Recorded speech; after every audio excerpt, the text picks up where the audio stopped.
Buenas noches. Bienvenidos a este juzgado popular. Esta noche en tela de juicio, la violencia y la seguridad. Lo invito a que me acompañe.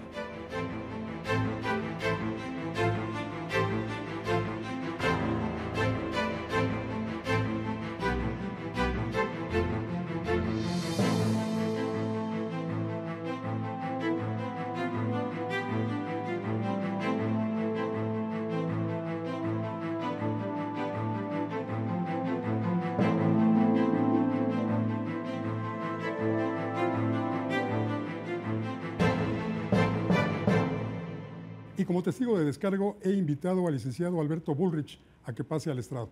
El licenciado Bullrich es presidente de la Academia Mexicana de Derecho Penal del Colegio Barra de Abogados. Licenciado Bullrich, muy buenas noches, sea usted bienvenido.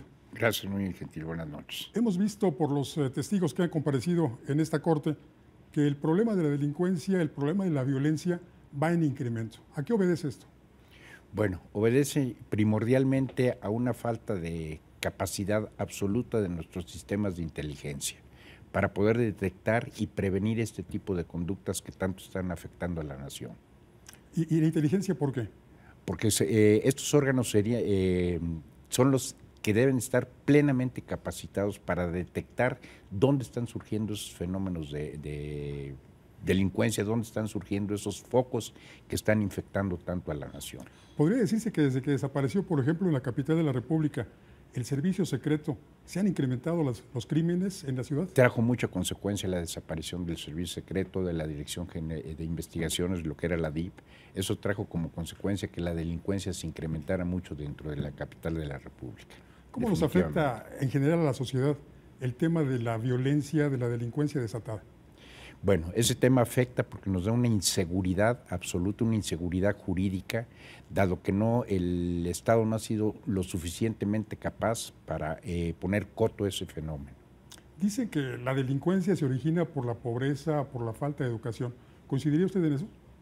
Son muchos fenómenos, muchos factores coyunturales los que dan origen a la delincuencia, pero el factor primordial que debe de tener el Estado es saber atacar con cabalidad ese tipo de delincuencia. Y lo hemos visto con gobernadores que están implicados con el crimen organizado. Lamentablemente, mire, la corrupción, y esto fue anunciado desde épocas anteriores, se infiltró dentro de las instituciones de procuración e impartición de justicia. Eso trae como consecuencia, obviamente, que jueces, agentes del Ministerio Público corruptos permitan que gocen de libertad delincuentes que deberían estar en prisión. Antes no era permisible que ningún gobernador, no era permisible que ningún funcionario cayera en actos de corrupción. Ahora, sin embargo, por la falta de capacidad de esos órganos de inteligencia de detectar esos fenómenos de corrupción en su momento, se ha incrementado. ¿El sistema de impartición de justicia está corrupto como lo está también el que la administra? Mire, yo opino que cualquier fenómeno de corrupción es indignante, cualquier fenómeno de corrupción. Pero los fenómenos de corrupción dentro del ámbito de procuración e impartición de justicia son vergonzosos, intolerables. ¿El porqué de esta situación? La justicia es el primordial sostén de la soberanía del Estado. Claro. Por eso en su ámbito debe de ejercer con cabalidad la función de procurar e impartir justicia. Ahí está la clave. Ahí está la clave. No hay otra cosa. La desgracia de nuestra nación está precisamente dentro de las cuestiones de corrupción que se permitieron, se infiltraran en el ámbito de procuración e impartición de justicia. Es muy triste la realidad que está viviendo la República. Son palabras muchas veces expresadas por políticos, muchas veces en campaña electoral. Dicen que más bien percibimos, que es percepción, que no es realidad. Pero la percepción lleva a la realidad, lo decían los viejos políticos. Así es, señor. Percepción es realidad, señalaba Reyes Heroles. Así es. Sí. Lamentablemente esa es la situación que acontece en la República. Como ciudadanos, ¿qué podemos hacer? Exigir al Estado, exigir a los órganos de procuración de justicia que los funcionarios que la procuren e imparten honren la toga que se les impone, que la porten con decoro para enaltecer la función que representa, que es la misma justicia. Es el bien de México, la justicia es el bien de la nación. Hemos hablado pues prácticamente del final de un proceso, pero ¿qué me dice de las policías? Bueno, las policías lamentablemente tienen mucho también que ver en esta situación, porque ahí es donde nace el primer contacto de la justicia, del gobernado con la justicia, en las policías, en las investigaciones policíacas. Si esas investigaciones policíacas vienen afectadas por la situación de corrupción, la afectación va a ser total al final, porque no se van a poder obtener sentencias condenatorias en contra de esos criminales que están atentando en contra de la seguridad. Llevamos años, sexenios y más sexenios escuchando que se van a depurar las policías, que finalmente las policías van a cumplir las tareas que hoy lamentablemente están en manos del ejército. ¿Por qué no sucede esto? ¿Por qué no se depuran las policías? Por la falta de interés político, la falta de conciencia política, de ejercer verdaderamente el ritual que se necesita ejercer para limpiar esas instituciones de procuración e impartición de justicia, que es lo que requiere la nación. ¿Habría complicidad entonces entre políticos y delincuentes? Desde luego que la hay. Desde luego que la hay complicidad entre delincuentes y policías, entre delincuentes y Estado muchas veces. Mire, en la época del señor presidente Zedillo Ponce de León, él mismo con tristeza anunció que el poder del narcotráfico se había infiltrado dentro de las instituciones de procuración e impartición de justicia. Esto es gravísimo porque antes de que fueran expresadas estas palabras, hubo muchas tentativas de parte de colegios de abogados, de parte de barras de abogados, de parte de los abogados independientes de la República, para que se hiciera una investigación sana, una investigación veraz, una investigación seria en el ámbito de procuración y de justicia, para poner a esos jueces, a esos ministerios públicos, a esos funcionarios del ámbito en la calle o en la cárcel, que es donde muchos merecen estar. Oiga, licenciado, pero yo recuerdo efectivamente el presidente Zedillo en su momento militarizó a la policía judicial. No recuerdo, quizá haya sido por 1995, 1996, cuando llega el general Álvarez Nara a encabezar la Policía Judicial Federal y hacen a un lado a los policías. Verdaderamente ese es uno de los grandes defectos, ¿no? Que al verdadero policía, se pensó crear una policía 100% científica. Esto lamentablemente, esta profesionalización que se deseaba de la policía ha sido un fracaso rotundo, un fracaso total, porque en cifras vemos que la delincuencia se ha disparado de forma tremenda. ¿A qué se debe este fenómeno? A que los verdaderos policías, los policías de carrera, que muchas veces no pueden tener, no tuvieron los estudios universitarios correspondientes, la gente que está acostumbrada a estar en la calle, investigar en la calle, fue echada a la calle. Fue echada a la calle y fueron llamados muchos estudiantes, muchos compañeros inclusive de abogados, para hacer las funciones policíacas. Para ser policía se requiere tener el instinto de policía, el instinto de investigador.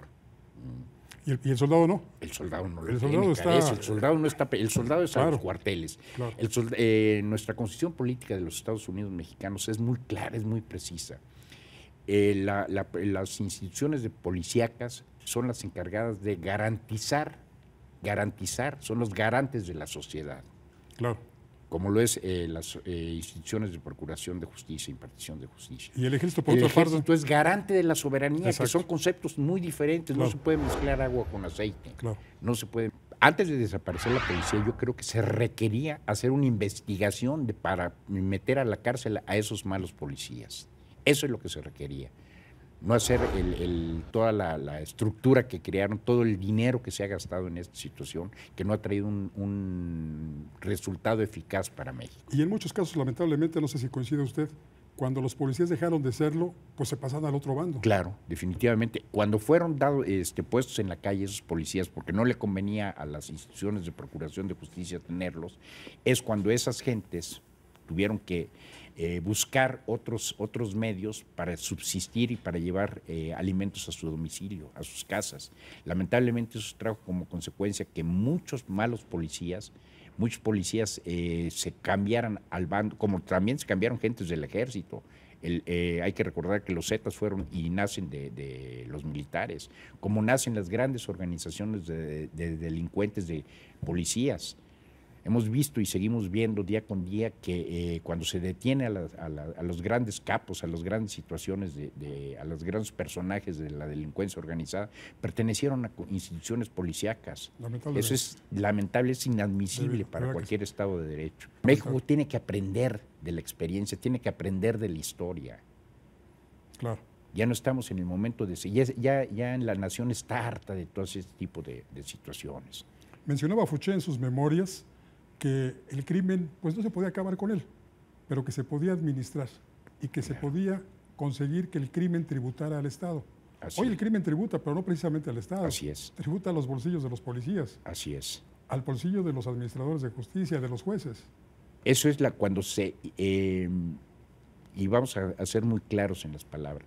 Cuando la corrupción se hizo institucionalizada, eso es lo que trajo como consecuencia este tipo de corrupción institucionalizada. Qué grave, qué grave. Es gravísimo. Es gravísimo. La corrupción siempre ha sido un fenómeno que ha existido, pero era una corrupción nada más entre delincuente y ciertos funcionarios. Y allí terminaba la situación de corrupción. Pero cuando esos funcionarios empezaron a repartir las ganancias con superiores, con jefes o con pares, trajo como consecuencia que se institucionalizara la corrupción en nuestro sistema de procuración de justicia. ¿Es general?